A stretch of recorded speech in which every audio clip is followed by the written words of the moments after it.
Hello friends, welcome back கேபே ஸ்டோ channel நண்பர்களே. இன்றைக்கி இந்த வீடியோவில் மிக அதிரடியான ஒரு ஜோதிட தாள்களை தான் இப்போ இந்த வீடியோவில் பார்க்க போகிறோம். பார்க்குறதுக்கு முன்னாடி என்ன ஜோதிட தாள்கள் பார்க்க போகிறோங்கிறத இன்ட்ரோவில் ஷேர் பண்ணுறேன். என்ன ஜோதிட தாள்கள் பார்க்க போகிறோங்கிறத இன்ட்ரோவில் தெரிஞ்சுக்குங்க. தற்போது 2025 ஆண்டில் ஆங்கில மாதத்தில் 10வது மாதமான அக்டோபர் மாதம் நடந்துட்டுருக்கு. இன்றைக்கி அக்டோபர் மாதத்துடைய ரொம்ப ஸ்பெஷல் நாள். இன்றைக்கி அக்டோபருடைய 6ஆம் தேதி. அதே போல் தமிழ் மாதம் 6வது மாதமான புரட்டாசியுடைய 20ஆம் நாள். கிழமை இன்னைக்கு திங்கக்கிழமை. இன்னைக்கு வந்திருக்கக்கூடிய இந்த திங்கக்கிழமை ரொம்ப ஸ்பெஷல் திங்கக்கிழமை. அப்படி என்ன ஸ்பெஷல் திங்கக்கிழமை அப்படின்னு கேட்குறீங்களா? இன்னைக்கு திங்கக்கிழமை சோமவாரம் என்று அழைக்கப்படக்கூடிய ஸ்பெஷல் நாளில் பௌர்ணமியானது நிறைஞ்சு வந்திருக்கு. இன்னைக்கு வந்திருக்கக்கூடிய பௌர்ணமி நிறைஞ்ச பௌர்ணமி. இந்த பௌர்ணமியில் கிரகங்கள் ஒன்றோடு ஒன்று சேர்ந்து நிறைய யோகங்களை உருவாக்குது. அதனால் ஒவ்வொரு ராசிக்காரங்களுக்கும் தலையெழுத்து மாறும். அப்படி மாறக்கூடிய தலையெழுத்தை அந்தந்த ராசிக்காரங்க தெரிஞ்சு பலனடையணுங்கிறதுனால ஒவ்வொரு ராசிக்கும் என்ன மாதிரி மாற்றம் ஏற்படும் அப்படிங்கிறத ஷேர் பண்ணிட்டு வரேன். அதில் இன்றைக்கி இந்த வீடியோவில் மகர ராசிக்காரங்களுக்கு ஷேர் பண்ண போகிறேன். மகர ராசியில் பிறந்த நேயர்கள் அத்தனை பேரும் வீடியோவை ஸ்கிப் பண்ணாமல் பாருங்கள். உங்களோட ராசிக்கு இன்னிலிருந்து கொஞ்ச நாளைக்கு தலையெழுத்து எப்படி மாறுங்கிறத சொல்ல போகிறேன். அதை இந்த வீடியோவில் தெரிஞ்சு அதற்கேற்ப நடந்து பயன் பெறுங்க. ஸோ உங்களுக்கான பலனை தெரிஞ்சுக்கிறதுக்கு முன்னாடி இன்றைக்கான பௌர்ணமி சக்தி வாய்ந்த பௌர்ணமி. அதனால் இன்றைக்கான பௌர்ணமியில் சில பரிகாரங்கள் செய்யலாம். அது என்ன பரிகாரம் அப்படிங்கிறத ஃபஸ்ட்டு ஷேர் பண்ணுறேன். ஸோ பரிகாரம் என்ன செய்யணும் அப்படிங்கிறத இந்த வீடியோவில் தெரிஞ்சு இந்த பரிகாரத்தை மறக்காமல் பண்ணிடுங்க. இதை நீங்கள் பண்ணுறதுனால உங்களோட தலையெழுத்து நிச்சயமாக மாறும். சரி, என்ன பரிகாரம் பண்ணும் அப்படிங்கிறத உங்களுக்கு சொல்கிறேன். புரட்டாசி பௌர்ணமி வழிபாட்டு முறையை ஃபஸ்ட்டு தெரிஞ்சுக்குங்க. பௌர்ணமி என்றதுமே சித்ரா பௌர்ணமி தான் மிகவும் சிறப்பு மிகுந்தது என்று கூறி கேள்விப்பட்டிருப்போம். அந்த அளவிற்கு தான் இந்த புரட்டாசி பௌர்ணமியும் ரொம்ப சக்தி வாய்ந்த பௌர்ணமியாக திகழ்கிறது. அதனால் இன்றைய பௌர்ணமி ரொம்பவே சக்தி வாய்ந்த பௌர்ணமி. இந்த பௌர்ணமி தினத்தில் நீங்கள் சிவன், அம்பாள், பெருமாள், குலதெய்வம் போன்றவர்களை வழிபாடு செய்வதன் மூலம் உங்கள் வாழ்க்கையில் அனைத்து விதமான சௌபாக்கியங்களும் கிடைக்கும் என்று கூறப்படுது. அந்த வழிபாடு முறையை பற்றி தான் இந்த ஆன்மீக வீடியோவில் சொல்ல போகிறேன். அதை நீங்கள் பார்க்க போகிறீங்க. ஸோ தெளிவாக இந்த வீடியோவை மகர ராசிக்காரங்க பார்த்து புரட்டாசி பௌர்ணமி வழிபாடு செய்திடுங்க. புரட்டாசி பௌர்ணமியானது அக்டோபர் மாதம் 6ஆம் தேதி இன்னைக்கு காலை 7:57 ஆரம்பித்து அக்டோபர் மாதம் 7ஆம் தேதி நாளை காலை 5:30 நிறைவடைகிறது. கிரிவல செல்வர்களாக இருக்கக்கூடிய பட்சத்தில் 6ஆம் தேதியான இன்னைக்கு இரவு செல்வது மிகவும் சிறப்பு. அவ்வாறு செல்லும்போது வில்வ இலைகளை கையில் வைத்து கொண்டு கிரிவலம் மேற்கொள்ள வேண்டும். பிறகு இந்த வில்வ இலைகளை எடுத்து பண வைக்கக்கூடிய பீரோவில் வைத்து விட வேண்டும். இப்படி செய்வதன் மூலம் செல்வ வளம் அதிகரிக்கும் என்று கூறப்படுது. இதோடு சேர்த்து நாம் சிவன், அம்பாள், பெருமாள் மற்றும் குலதெய்வ வழிபாட்டையும் மேற்கொண்டோம் என்றால் நம்ம வாழ்வில் அனைத்து விதமான சௌபாக்கியங்களும் கிடைக்கும் என்று கூறப்படுது. இந்த தெய்வங்களை ஏதாவது ஒரு தெய்வ வழிபாட்டையாவது இன்னைக்கு புரட்டாசி பௌர்ணமி தினத்தில் நாம் மேற்கொள்வது நல்ல பலனை தரும். அது எப்படிங்கிறத தான் பார்க்க போகிறோம். ஆக்சுவலி இன்றைக்கி சிவபெருமான வழிபாடு செய்பவர்களாக இருக்கக்கூடிய பட்சத்தில் அக்டோபர் 6ஆம் தேதி இன்றைக்கி 3 வேளையும் வழிபாடு செய்யணும். பிரம்ம முகூர்த்த நேரத்திலையும், மதியத்திலையும், மாலை நேரத்திலையும் வழிபாடு செய்யணும். சிவலிங்கம் இருக்கக்கூடிய பட்சத்தில் அந்த சிவலிங்கத்திற்கு பால், பன்னீர், விபூதி அபிஷேகம் செய்யணும். 3 வேளையுமே செய்யணும், அல்லது ஒரு முறை மட்டுமாவது செய்யணும். சிவபெருமானுக்கு முன்பாக ஒரு நெய் தீபத்தை ஏற்றி வைத்து ஏதாவது ஒரு பொருளை நைவேத்தியமாக வைக்க வேண்டும். பிறகு ஓம் சிவ சிவ சிவாய நமக என்னும் மந்திரத்தை 108 முறை உச்சரிக்கணும். அப்புறம் மதியம் 12:15 1:15 மறுபடியும் இதே முறையில் வழிபாடு செய்யணும். அதே போல் மாலை 5 மணியிலிருந்து 6 மணிக்குள் இதே வழிபாட்டை மேற்கொள்ளணும். ஒவ்வொரு முறையும் நைவேத்தியத்தை மட்டும் மாற்ற வேண்டும் என்பது குறிப்பிடப்படுது. இது சிவ வழிபாடு.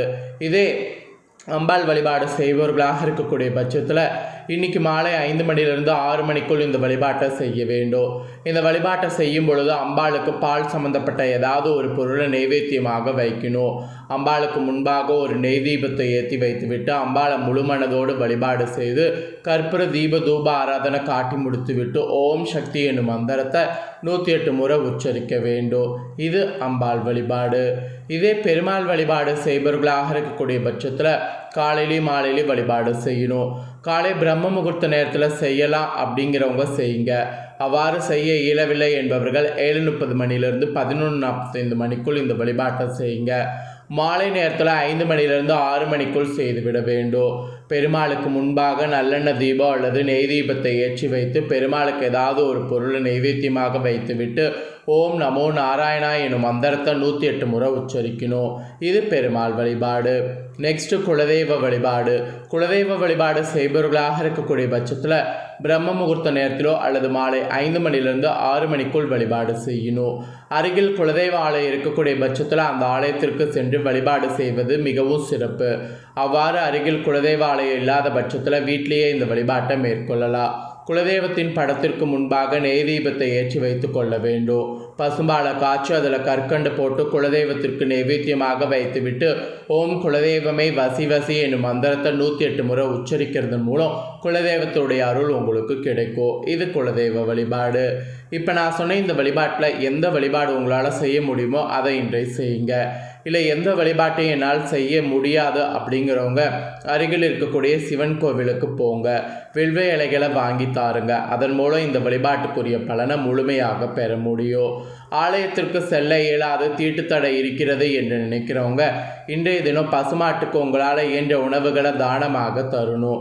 அதே போல் காலையில் பிரம்ம முகூர்த்த நேரத்திலையும் மாலை 5 மணிலிருந்து 6 மணிக்குள் வடக்கு பார்த்து அமர்ந்து 10 நிமிடம் தியானம் செய்யணும். அதன் மூலம் இந்த பலனை பெற முடியும். அதே போல் இன்னைக்கு சந்திர தரிசனம் செய்வது மிகவும் சிறப்புக்குரியதாக சொல்லப்படுது. சந்திர தரிசனம் செய்ய வேண்டும் என்று நினைக்கிறவங்க அக்டோபர் மாதம் 6ஆம் தேதி இன்னைக்கு இரவு செய்துவிட வேண்டும். அதுதான் இன்னைக்கு முழு பௌர்ணமி சந்திர தரிசனம் ஆகும். ஆக்சுவலி இந்த எளிமையான வழிபாட்டு முறைகளில் உங்களால் எந்த வழிபாட்டை செய்ய முடியுமோ அந்த வழிபாட்டை செய்து சகல சௌபாக்கியங்களும் பெற்று நிறைவான வாழ்க்கையை வாழணும். அதனால தான் இந்த தகவல்களை உங்களுக்கு ஷேர் பண்ணதை தெளிவாக இந்த வீடியோவில் மகர ராசிக்காரங்க தெரிஞ்சிருப்பீங்க. தெரிஞ்சதுக்கேற்ப வழிபாடு செய்து பலன் பெறுங்க. இப்போ உங்களுக்கான பலனை பார்க்க போகிறோம். இன்றிலிருந்து 15 நாட்கள் உங்களுக்கு என்ன பலன் கிடைக்குங்கிறத வாங்க பார்க்கலாம். ஃபஸ்ட்டு கிரகநிலைகள் உங்களுக்கு எப்படி அமைஞ்சிருக்குங்கிறத சொல்கிறேன். அதை முதல்ல தெரிஞ்சுக்குங்க. தனவாக்கு குடும்பஸ்தானத்தில் சனி வகரத்தோடு ராகு, ரணருண ரேகஸ்தானத்தில் குரு, அஷ்டமஸ்தானத்தில் சுக்கிரன் கேது, பாக்கியஸ்தானத்தில் சூரியன், தொழில் கர்ம ஜீவனஸ்தானத்தில் செவ்வாய் புதன் என கிரகநிலைகள் உங்களுக்கு அமைஞ்சிருக்கு. இதனோட அடிப்படையில் தான் உங்களுக்கான பலன்கள் என்னங்கிறது குறிப்பிடப்பட்டிருக்கு. இந்த பௌர்ணமியிலிருந்து இனி பிரச்சனைகள் உங்களுக்கு அகலும். பணவரவுகள் நீங்கள் எதிர்பார்த்தது பார்த்தீங்கன்னு வச்சுக்கோங்களேன், உங்களுக்கு எதிர்பார்த்த நேரத்தை விட தாமதமாக தான் வந்து சேரும். ஆனால் பூர்வீக சொத்துக்களில் இருந்த பிரச்சனைகள் முற்றிலும் தீரும். வழக்குகள்லாம் உங்களுக்கு சாதகமான போக்கு காணப்படும். அதுக்கப்புறம் தொழில் வியாபாரத்தில் எதிர்பாராத குறுக்கீடுகள் ஏற்பட்டு பின்னர் விலகும். உத்தியோகத்தில் இருக்கிறவங்க கூட மிகவும் கவனமாக உங்களுடைய வேலைகள் செய்வது நல்லது. மெயினாக கணவன் மனைவிக்கிடையே அனுசரித்து செல்வதன் மூலம் அமைதிங்கிறது ஏற்படும். பெண்களுக்கு கூட எந்த ஒரு விஷயத்திலையும் முடிவு எடுப்பதில் தாமதமானது உண்டாகும். கலைத்துறையில் இருக்கிறவங்களுக்கு நெருக்கடிகளை சந்திக்க வேண்டியது வரும். அரசியல் துறையில் இருக்கிறவங்களுக்கு அடுத்தவர்களோட வாக்குவாதத்தை தவிர்ப்பது நன்மை தரும். மாணவர்களுக்கு கல்வியில் மட்டும் கவனம் செலுத்துவது வெற்றிக்கு உதவும். சக மாணவர் நண்பர்கள் பிரச்சனைகளில் தலையிடுவதை தவிர்ப்பது நல்லது. மீறி தலையிட்டிங்கன்னா அது உங்களுக்கு பெரிய ஆபத்தில் முடியும். ஸோ மகர ராசி உத்திராட 2, 3, 4 பாதம், திருவோணம், அஸ்தம் இந்த நட்சத்திரத்தில் பிறந்தவங்களுக்கு இதுதான் பலன். அஸ்தம் கிடையாது, அவிட்டம் 1, 2 பாதம். ஸோ இந்த நட்சத்திரத்தில் பிறந்த மகர ராசிக்காரங்களுக்கு இப்போ நான் சொன்னேன் இதுதான் பலனாக கிடைக்க போகுது. ஸோ கிடைக்கக்கூடிய பலனை தெளிவாக உங்களுக்கு ஷேர் பண்ணிட்டேன். ஷேர் பண்ணதை நீங்கள் தெரிஞ்சிருப்பீங்க. தெரிஞ்சதுக்கேற்ப நடந்து பயன் பெறுங்க. நீங்கள் இதை பார்த்து பயன்பெறுவது போல் உங்கள் ஃப்ரெண்ட்ஸ் ஃபேமிலியில் இருக்கிறவங்களும் பார்த்து பயன்பெறணும்னு நினச்சிங்கன்னா வீடியோ லைக் பண்ணி ஷேர் பண்ணுங்கள். உங்கள் ஃப்ரெண்ட்ஸ் ஃபேமிலியில் இருக்கிறவங்களும் மகர ராசிக்காரங்களாக இருந்தாங்கன்னா இந்த தகவல்களை தெரிஞ்சு இதற்கேற்ப நடந்து பலன் பெறட்டும். இதே போல் புதிய அப்டேட்டான நிறைய வீடியோ நம்ம சேனலில் போடப்படும். அதையெல்லாமே உடனுக்குடனே தெரிந்து கொள்ள மறக்காமல் நம்ம சேனலை சப்ஸ்கிரைப் பண்ணுங்கள். கூட பெல் பண்ண ப்ரெஸ் பண்ணுங்கள். ஃபர்ஸ்ட் டைம் பார்க்குறவங்க அதை நீங்கள் பண்ணிட்டீங்கன்னா இனி நான் போடுற மற்ற அப்டேட்டான எல்லா வீடியோஸும் உடனுக்குடனே தெரிந்து கொள்ளலாம். ஸோ மறக்காமல் சப்ஸ்கிரைப் பண்ணி பெல் பண்ண ப்ரெஸ் பண்ணுங்கள்.